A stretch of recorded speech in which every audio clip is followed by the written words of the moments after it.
Hello student, आपका आरपीपीएस educational point में स्वागत है।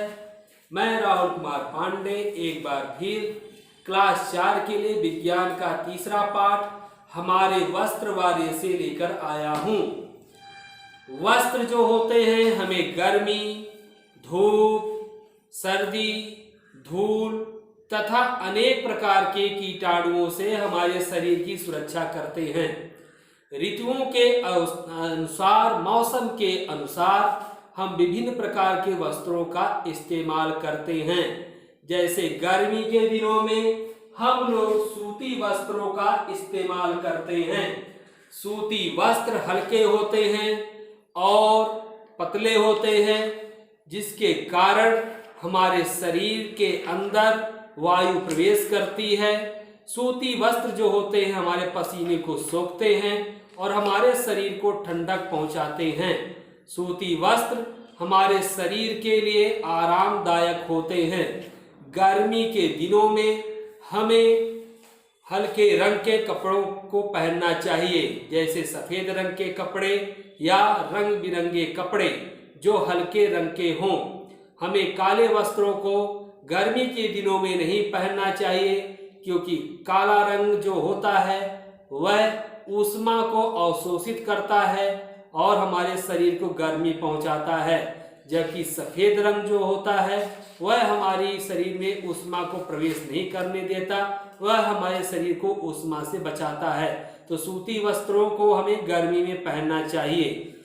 उसके बाद ठंडी के दिनों में हम ऊनी वस्त्रों का इस्तेमाल करते हैं। ऊनी वस्त्र जो होते हैं ये हमारे शरीर को ठंडक से बचाते हैं। ऊनी रेशे जो होते हैं मुलायम होते हैं और हमारे शरीर के अंदर के ताप को बाहर जाने से रोकते हैं, जिसके कारण ठंडक के दिनों में हमारा जो शरीर है वह गर्म बना रहता है। तीसरा चीज है हमारा बरसाती वस्त्र। बरसाती वस्त्र जो होता है यह प्लास्टिक का या रबड़ का बना हुआ वस्त्र होता है। इसको हमें बरसात के दिनों में पहनना चाहिए। यह हमारे शरीर को भीगने से बचाता है। इसके अतिरिक्त हम लोग वस्त्रों का इस्तेमाल विशिष्ट कार्यों के लिए भी करते हैं।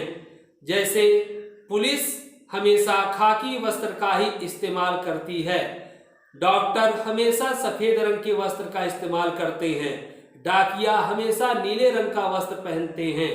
और जो स्कूल के छात्र होते हैं वहाँ पर विभिन्न प्रकार के ड्रेस अलाउ किए जाते हैं जो विभिन्न प्रकार के रंगों के होते हैं। तो हम लोग विशिष्ट कार्यों में अपने विशिष्ट कार्यों हेतु अनेकों वस्त्र का चुनाव करते हैं।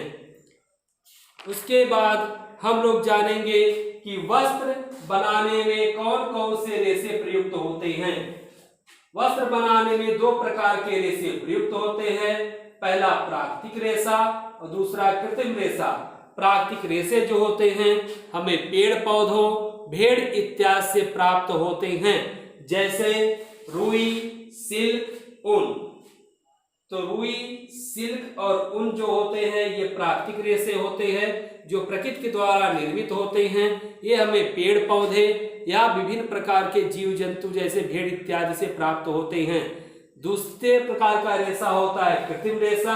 कृत्रिम रेशे वे रेशे होते हैं जो मानव निर्मित होते हैं या विभिन्न प्रकार के रासायनों के द्वारा बनाए जाते हैं, जैसे टेरेलिन, नायलॉन, पॉलिस्टर। एक बार फिर देख लिए, वस्त्र बनाने में प्रयुक्त रेशे दो प्रकार के होते हैं, प्राकृतिक रेशे व कृत्रिम रेशे। प्राकृतिक रेशे वे रेशे होते हैं जो हमें प्रकृति के द्वारा प्राप्त होते हैं, जैसे रुई, सिल्क, ऊन। कृत्रिम रेशे वे रेशे होते हैं जो मानव निर्मित होते हैं, जो मानव के द्वारा विभिन्न प्रकार के रसायनों इत्यादि से बनाए जाते हैं, जैसे टेरिलीन, नायलॉन और पॉलिस्टर। फिर हम देखना चाहते हैं कि अगला पॉइंट क्या है।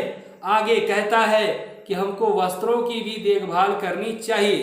तो वस्त्रों की देखभाल करने के लिए हम लोग विभिन्न प्रकार की युक्तियों का इस्तेमाल करते हैं। जैसे सर्वप्रथम हम वस्त्रों की धुलाई करते हैं। वस्त्रों की धुलाई इसलिए आवश्यक है क्योंकि यदि वस्त्र गंदे रहेंगे तो तो उनमें विभिन्न प्रकार के कीटाणु इत्यादि उत्पन्न होते हैं जो हमारे शरीर को हानि पहुंचाते हैं। इसलिए हमको वस्त्रों की धुलाई करना अति आवश्यक होता है।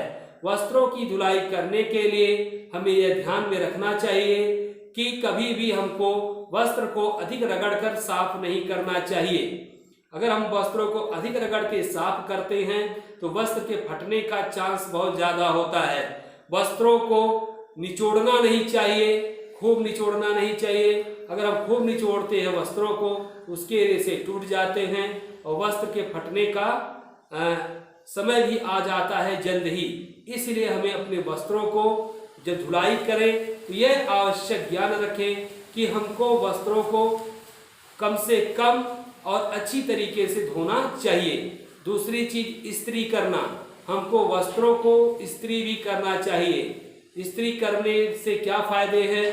इस्त्री करने से हमारे वस्त्र की सिलवटें समाप्त होती हैं, उसमें उपस्थित बैक्टीरिया इत्यादि का खात्मा होता है, जिसके कारण वस्त्र जो होते हैं हमारे लिए अति लाभदायक साबित होते हैं। तीसरा चीज है कि हम वस्त्रों का संग्रह कहाँ पे करें। वस्त्रों का संग्रह हम ऐसे स्थानों पे करें जहाँ का स्थान सुरक्षित हो, जहाँ पे चूहे या अन्य प्रकार के कीट मकोड़ों का आक्रमण ना हो। ऐसे स्थानों पे हमको वस्त्रों को सुरक्षित करके संग्रह करना चाहिए और वहाँ पे विभिन्न प्रकार की दवाओं का भी इस्तेमाल करना चाहिए, जिसके कारण हमारे वस्त्र सुरक्षित बने रहें। इसी के साथ ये आपका तीसरा चैप्टर समाप्त होता है। धन्यवाद।